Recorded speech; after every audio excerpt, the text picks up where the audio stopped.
क्षेत्र एवं देशवासियों को होली, रंगपंचमी एवं नवरात्रि की हार्दिक शुभकामनाएं। सौजन्य से अम्बिका रेस्टोरेंट बमनौरा। क्षेत्र एवं देशवासियों को होली, रंगपंचमी एवं नवरात्रि की हार्दिक शुभकामनाएं। सौजन्य से अम्बिका रेस्टोरेंट बमनौरा। चित्रकूट से बड़ी खबर, 25,000 के इनामी डकैत भालचंद यादव से पुलिस मुठभेड़ का मामला। मृतक डकैत का हुआ पोस्टमार्टम के बाद मृतक के परिजन मांग कर रहे हैं शव। पुलिस शव नहीं दे रही परिजनों को। चित्रकूट एमपी के कांग्रेस विधायक नीलाशु चतुर्वेदी पीएम हाउस पहुंचे, शव को सौंपने की मांग कर रहे। संविधान में कहीं नहीं लिखा कि शव परिजनों को ना दी जाए। विधायक यूपी में मानवता को ताक में रखकर पुलिस काम कर रही है। पहले शव बॉडी परिजनों को सौंपा जाए, बाकी सब जांच का विषय है। नीलाशु चतुर्वेदी विधायक चित्रकूट परिजन एनकाउंटर पर खड़े रहे, सवालिया निशान।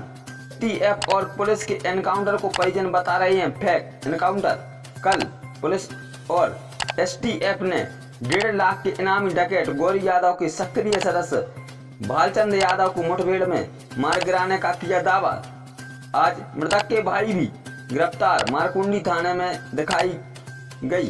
उधर भालचंद की बहन बिमला यादव बताया कि भाई भालचंद को पुलिस ने 23 फरवरी को मझगवा में पकड़ा था और 27 फरवरी को जमानत मिली थी।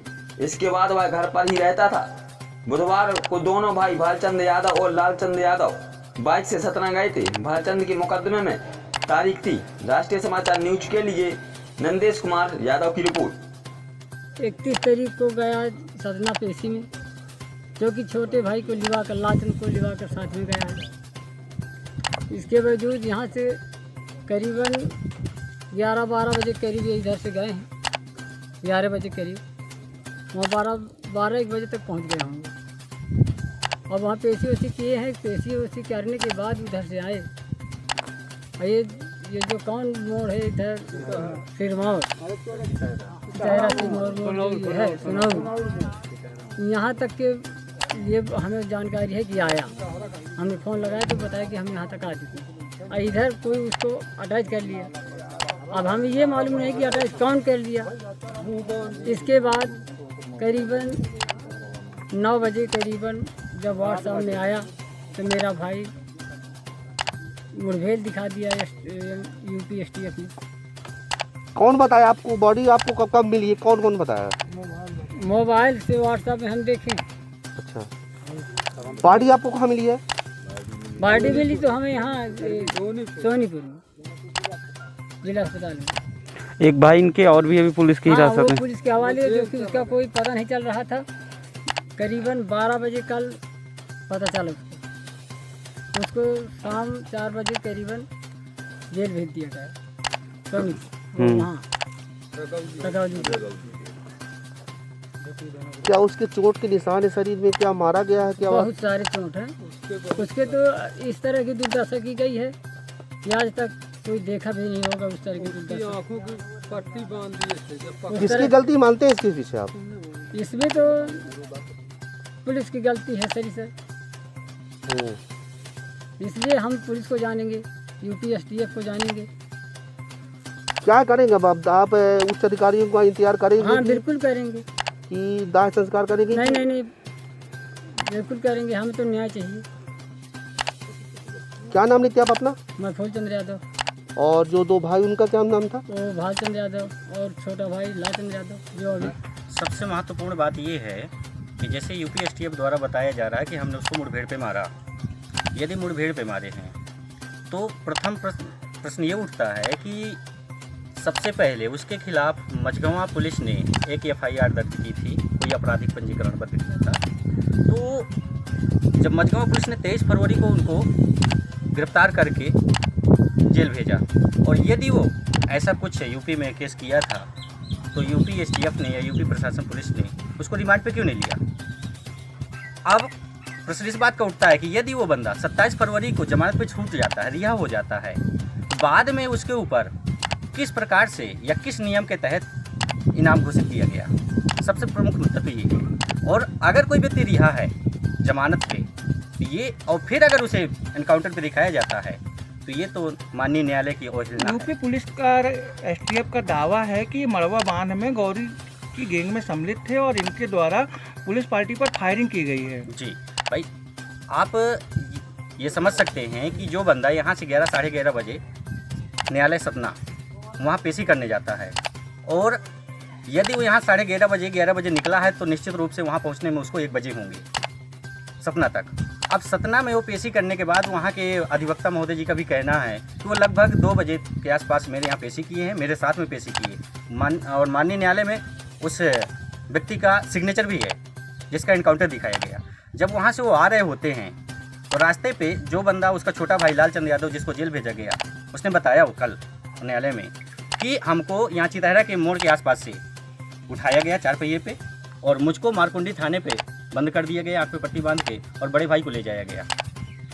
और इससे स्पष्ट होता है जो उसकी बॉडी आई है उस बॉडी में चोट के भयंकर निशान हैं, उसके अंडकोश फोड़ दिए गए, उसके हाथ पैर तोड़ दिए गए। प्रश्न चिन्ह ये भी उठता है कि उसके बॉडी पे लगभग 7-8 फायर मारे गए। यदि उसमें गोली चलाई गई तो उसके कपड़े पे छिद्र क्यों नहीं हुए? जो कपड़े पहना हुआ है उस पर कोई छिद्र नहीं है, बॉडी पे छिद्र है। इसका मतलब कि उसको पहले बेपर्द करके उसको प्रताड़ित किया गया, टॉर्चर किया गया, उसके हाथ पैर तोड़े गए, नखून निकाल लिए गए और केमिकल डाल दिया गया, फिर बाद में उसको गोली मारी गई। ये बात तो स्पष्ट है, इसी बात का आक्रोश है। अब एमपी सरकार और यूपी सरकार से आप लोग क्या मांग करते हैं? हम ये मांग करते हैं, एक ग्रामीण होने के नाते, भारत के एक नागरिक होने के नाते, संविधान की रक्षा के लिए और न्याय की रक्षा के लिए हम ये मांग करते हैं कि उसकी उच्च स्तरीय जांच हो और जो वो बेरोजगार बेसहारा महिला है उसे उचित न्याय मिले, उसे उसका मुआवजा दिया जाए उसके बच्चों के लालन पालन के लिए। हम ये मांग करते हैं और शासन प्रशासन दोनों, यूपी और एमपी दोनों शासन प्रशासन के जिम्मेदार हैं, क्योंकि एमपी से उठाया गया और यूपी एसटीएफ लेके गई और इसके जिम्मेदार कहीं ना कहीं सपोर्ट करने में मारकुंडी पुलिस भी शामिल है, क्योंकि मारकुंडी पुलिस पे उस लड़के को रखा गया, छोटे भाई को। समय आने पे जब जैसी स्थिति आएगी उसके बाद हम लोग इसकी लड़ाई लड़ेंगे, उस आदमी के लिए लड़ाई लड़ेंगे ताकि भविष्य में इस प्रकार निरपराध लोगों का इनकाउंटर ना किया जाए। और जिस प्रकार से एमपी में आके उत्तर प्रदेश की पुलिस एमपी में आके एसटीएफ डकैत बना रही है और ज़बरदस्ती डकैत बना के उठा ले जा रही है और उनका इनकाउंटर कर रही है, घोर निंदनीय है। इसकी जांच होनी चाहिए। और जिस प्रकार से पर्टिकुलर एक समुदाय के लोगों को टारगेट किया जा रहा है उत्तर प्रदेश में, वो बहुत ही निंदनीय है। बिल्कुल, इनका वो अभी 15 दिन पहले फरवरी में सतना जिले की मझगुआ पुलिस ने उसको गिरफ्तार करके सतना जेल भेजा। उसके बाद उसकी जमानत हुई। जब वो सतना जेल में था तो अगर अपराध था मानिकपुर करवी उत्तर प्रदेश में, तो उत्तर प्रदेश की पुलिस ने उसको रिमांड में क्यों नहीं लिया?